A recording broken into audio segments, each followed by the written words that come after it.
हरे कृष्ण दोस्तों, स्वागत है आपका धर्मलोक भारत में। आज हम श्रीमद् भगवद गीता के अध्याय 1 के श्लोक 18 के बारे में बात करेंगे। आज की सोच और जीवन के दृष्टिकोण से गहराई से इस श्लोक को समझेंगे हम। सबसे पहले इस श्लोक का अनुवाद कर देते। हे पृथ्वी के राजा धृतराष्ट्र, द्रुपद, द्रौपदी के 5 पुत्र और सुभद्रा का पुत्र अभिमन्यु, इन सभी ने अपने अपने संग अलग अलग बजाएंगे। अब बात करते हैं इसका आज के युग में व्याख्या सहित। यह श्लोक युद्ध भूमि में मौजूद पांडवों के अन्य प्रमुख योद्धाओं के शंखनाद का उल्लेख करता है। ये शंखनाद कोई साधारण आवाजें नहीं थी, ये थे धर्म, त्याग और वीरता के घोष। आइए इन नामों के पीछे छिपे गहरे संदेश को आज के समय के अनुसार समझते हैं। राजा द्रुपद द्रौपदी के पिता थे। उनका जीवन यह दिखाता है कि अपमान का बदला भी धर्म के साथ लिया जा सकता है। उन्होंने द्रोणाचार्य के हाथों अपमानित होने के बाद भी धर्म का साथ नहीं छोड़ा।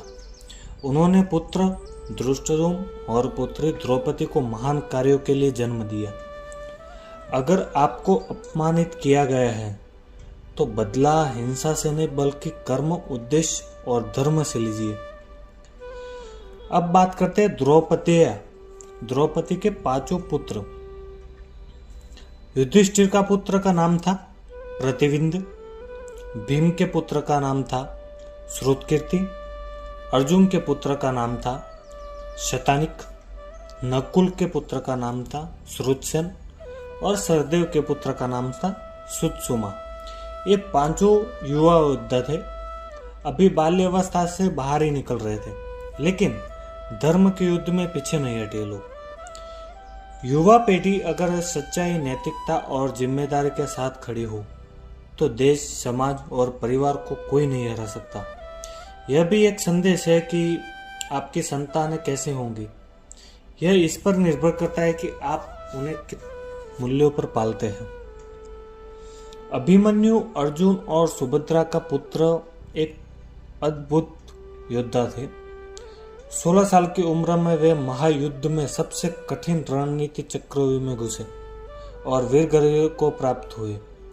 अभिमन्यु केवल एक योद्धा नहीं थे, बल्कि एक युवा जोश और निडरता का प्रतीक थे।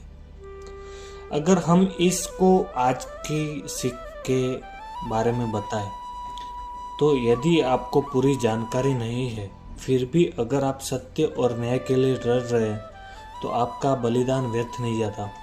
अभिमन्यु सिखाता है कि कभी कभी अधूरी जानकारी में भी उतरना पड़ता है, लेकिन अगर इरादा शुद्ध हो तो आप अमर हो जाते हैं। ये श्लोक ये भी कहता है कि सभी ने अपने शंख अलग अलग बजाए, लेकिन जब हर योद्धा अपने अस्त्र के साथ तैयार खड़ा होता है तो अलग अलग शंख बजते हैं। तो वह सिर्फ एक सामूहिक चेतावनी नहीं होती, वह होता है धर्म का घोष। यह सिखाता है कि हर व्यक्ति की आवाज जरूरी है, चाहे वह राजा हो, पिता हो, पुत्र हो या युवा। जब सब एक साथ धर्म के लिए खड़े होते हैं तो युद्ध कठिन नहीं रहता। अब बात करते हैं कौन से पात्र से हमें कौन सी प्रेरणा लेनी चाहिए। द्रुपद, जो धैर्य, धर्म की रक्षा करते हैं, सम्मान को वापस पाने के लिए कर्म का मार्ग। द्रुपद हमें यही सिखाते हैं। अब द्रौपदी, नई पीढ़ी का जोश, बच्चों को नैतिकता सिखाना सबसे बड़ा संस्कार है, ये हम द्रौपदी से सीखते। अभिमन्यु, साहस, बलिदान और वीरता, अधूरी जानकारी में भी सच्चाई के साथ साहस से लड़ना, यही है अभिमन्यु सिखाते हैं हमें। अब निष्कर्ष की तरफ चलते हैं।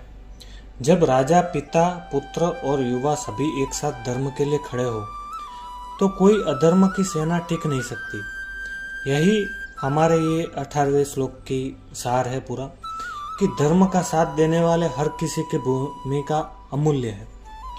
तो दोस्तों, कैसा लगा हमारा ये 18वां श्लोक श्रीमद् भगवद गीता का, जिसको हमने पूरे डीप में समझाने की कोशिश की है।